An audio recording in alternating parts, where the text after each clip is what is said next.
Hello friends, आज हम लोग डिस्कस करेंगे कि आपको किस कैटेगरी में इन्वेस्ट करना चाहिए। क्या वो लार्ज कैप है या मिड कैप है या स्मॉल कैप कैटेगरी के स्टॉक्स हैं। तो आइए हम डिस्कस करते हैं इन डिटेल। तो पहले डिस्कस करने से पहले हम पहला बेसिक अंडरस्टैंडिंग कर लेते हैं रिस्क कितना इन्वॉल्व होता है ये तीनों कैटेगरी में। तो फर्स्ट लार्ज कैप कैटेगरी में द रिस्क है वो कंपैरेटिवली कम होता है मिड कैप और स्मॉल कैप से। तो लार्ज कैप कैटेगरी में नॉर्मली निफ्टी 50, निफ्टी नेक्स्ट 50 ये सब आते हैं। इसके अंदर सब टॉप क्लास कंपनीज होती हैं। Then next mid cap category में जो रिस्क होता है वो लार्ज कैप से थोड़ा ज़्यादा होता है बट स्मॉल कैप से कंपैरेटिवली कम होता है। और मिड कैप जो है सबसे ज़्यादा हाईएस्ट रिस्क होता है बट जो स्टॉक की जो बढ़ने की क्षमता होती है, पोटेंशियलिटी होती है, वो लार्ज कैप और मिड कैप से कई गुना ज़्यादा होती है। अभी हम डिस्कस करेंगे लिक्विडिटी के बारे में, वॉलेटिलिटी के बारे में और रिटर्न्स के बारे में। तो लार्ज कैप में वॉलेटाइल स्टॉक जो रहते हैं लार्ज कैप के वो कम वॉलेटाइल रहते हैं अनलेस देयर इज़ कुछ सम बैड न्यूज़ या कुछ ज़्यादा अच्छी न्यूज़ आ गई तो उसके वजह से कुछ डिफरेंस है तो अलग बात है। और लिक्विडिटी के मामले में लार्ज कैप में हाईएस्ट लिक्विडिटी रहती है, तो आपको अच्छे अमाउंट से बायर और सेलर मिल जाएंगे ट्रेडिंग के लिए। और जो रिटर्न्स होते हैं लार्ज कैप के वो स्टेबल और स्टेडी और कंसिस्टेंट रिटर्न होते हैं। और मिड कैप में जो वॉलेटिलिटी रहती है लार्ज कैप से थोड़ी ज़्यादा रहती है बट मॉडरेट रहती है, मीडियम रहती है। लिक्विडिटी में थोड़ी मीडियम रहती है लार्ज कैप से, मतलब बायर सेलर थोड़े मीडियम लेवल पे अवेलेबल रहते हैं। और रिस्क भी थोड़ा मॉडरेट, मतलब मिड कैप में you can say medium volatility, medium liquidity and medium returns. अभी स्मॉल कैप ज़्यादा रिस्की है इसलिए ज़्यादा वॉलेटाइल है। और जो लिक्विडिटी रहती है वो लार्ज कैप और मिड कैप से कम रहती है, उसमें वॉल्यूम ऑफ ट्रेडिंग थोड़ा कम होता है इसका, तो आपको बायर सेलर थोड़ा जल्दी से नहीं मिलेंगे इतने जितने लार्ज कैप और मिड कैप में मिलते हैं। और रिटर्न के मामले में स्मॉल कैप हाईएस्ट रिटर्न देता है बट कंसिस्टेंसी लार्ज कैप जैसी आपको नहीं मिलेगी। कभी आपको नेगेटिव रिटर्न ज़्यादा भी मिलेंगे, पॉजिटिव रिटर्न भी ज़्यादा मिलते हैं। तो अभी हम डिस्कस करते हैं ग्राफ के बारे में। तो मैं 10 इयर्स का चार्ट लेके आया हूँ 2012 टू अभी तक 2022।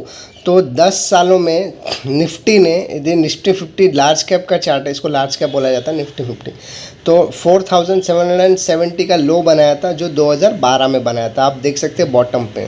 और 10 ईयर का जो हाई बनाया था वो रिसेंटली बनाया था 18,600 का 19 अक्टूबर 2021 को। अभी अब चार्ट की तरह ऑब्जर्व कीजिए, इसका चार्ट देखिए कितना स्टेडी और स्टेबल और कंसिस्टेंट है।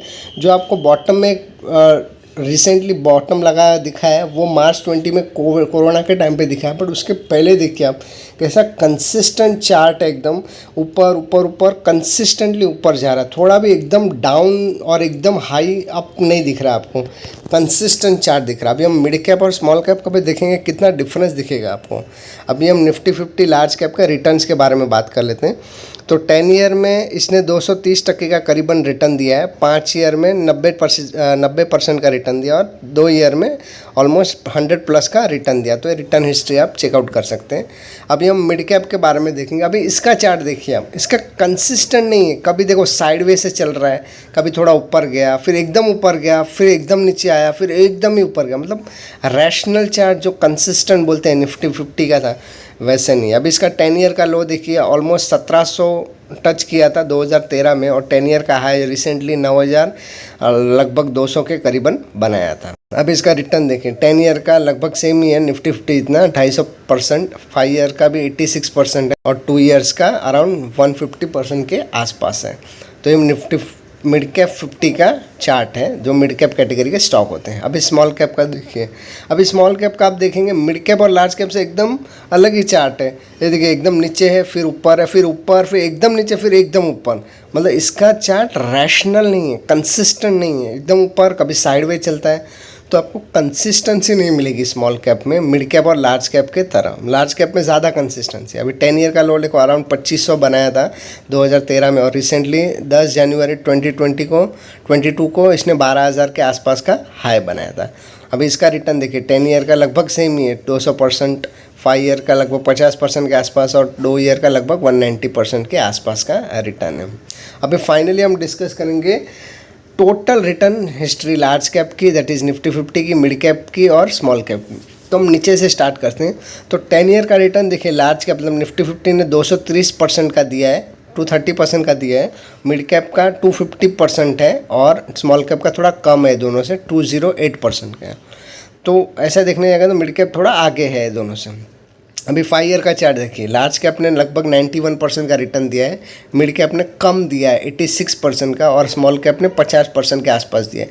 तो एक मामले में देखिए लार्ज कैप आगे निकल गया, मिड कैप और स्मॉल कैप वॉलेटाइल होने के बावजूद भी कम रिटर्न है। अभी 4 ईयर का देखिए, निफ्टी 50 का दैट इज लार्ज कैप का 73% है, मिड कैप अगेन कम है लार्ज कैप से 64 और स्मॉल कैप तो और कम है 34। तो देखिए कंसिस्टेंसी नहीं है, बट निफ्टी 50 देखिए लार्ज कैप कंसिस्टेंट रिटर्न दे रहा है आपको। फिर 3 ईयर का देखिए 51% लार्ज कैप, मिड कैप का थोड़ा लगभग सिमिलर ही है 60% और स्मॉल कैप का भी सिमिलर। तो यहाँ पे लगभग सिमिलर रिटर्न दिया है तीनों ने, but large cap with consistent return. अभी 2 ईयर्स का रिटर्न देखिए, लार्ज कैप स्टिल कंसिस्टेंट है, 100+ रिटर्न दिया है, मिड कैप 156% रिटर्न दिया है और स्मॉल कैप ने 190। तो स्मॉल कैप का इतना ज़्यादा रिटर्न इसलिए दिख रहा है क्योंकि कोरोना के बाद आपने देखा है लास्ट 2 साल में स्टॉक 5-5, 10-10 गुना बढ़ चुके हैं। इसके लिए स्मॉल कैप और मिड कैप के रिटर्न आपको लार्ज कैप के ज़्यादा दिख रहा है, बट लार्ज कैप का स्टिल मैं कहूँगा कंसिस्टेंट रिटर्न है 10 ईयर से।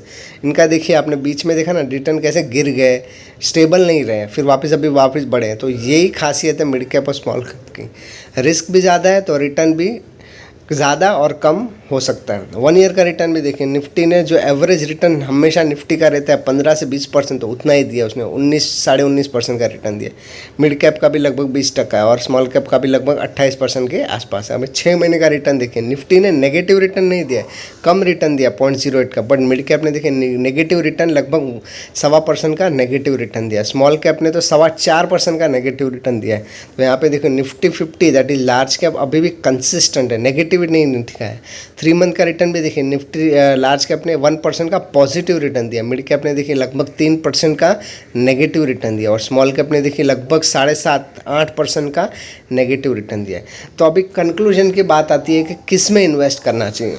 देखिए अगर जो आप कंजर्वेटिव इन्वेस्टर है, आपको कंसिस्टेंट एंड स्टेबल रिटर्न चाहिए और ज़्यादा रिस्क नहीं लेना है, तो लार्ज कैप सबसे बेस्ट है, उसमें टॉप कंपनीज आती है, तो आपको उसमें जाना चाहिए।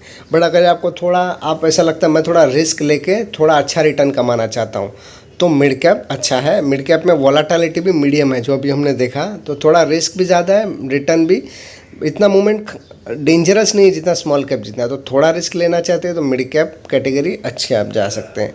और स्मॉल कैप किसको, जो एकदम अग्रेसिव इन्वेस्टर है, जो लॉस को भी बेयर कर सकते हैं, भाई मेरे पोर्टफोलियो में ज़्यादा से ज़्यादा प्रॉफिट भी मुझे चाहिए और लॉस भी बेयर करने की उनकी क्षमता है, तो स्मॉल कैप में भी जा सकते हैं। और एक चौथा कैटेगरी है जिसको भाई रिटर्न भी लेना है अच्छा और थोड़ा रिस्क भी लेना है, तो वो लार्ज कैप में 60% इन्वेस्ट करें, 60 to you can say 60-65% invest करें, बैलेंस आप मिड कैप और स्मॉल कैप में डाल सकते हैं। तो क्या होगा, उससे आपके रिटर्न अच्छे रहेंगे। लार्ज कैप के आपको स्टेबल रिटर्न मिलते रहेंगे और मिड कैप और स्मॉल कैप के रिटर्न जो कभी कभी एकदम ज़्यादा मिलते हैं तो उसका बेनिफिट आपको मिलते रहेगा। लॉस भी होएगा तो इतना लॉस नहीं होगा क्योंकि लार्ज कैप आपका प्रोटेक्ट कर रहा है। तो ये 4 कैटेगरी के हिसाब से आप डिसाइड कीजिए आप कौन से कैटेगरी में आते हैं और किस कैटेगरी में आपको फिर इन्वेस्ट करना है। तो मेरी तरफ से इतना ही। If you feel that video is useful to you, then please do like our video and please subscribe to our channel Phenoment if you have still not subscribed it, and press the bell button so that you will get the notifications for the next videos. And also please comment it in the comment box on which topic you want to watch the next videos.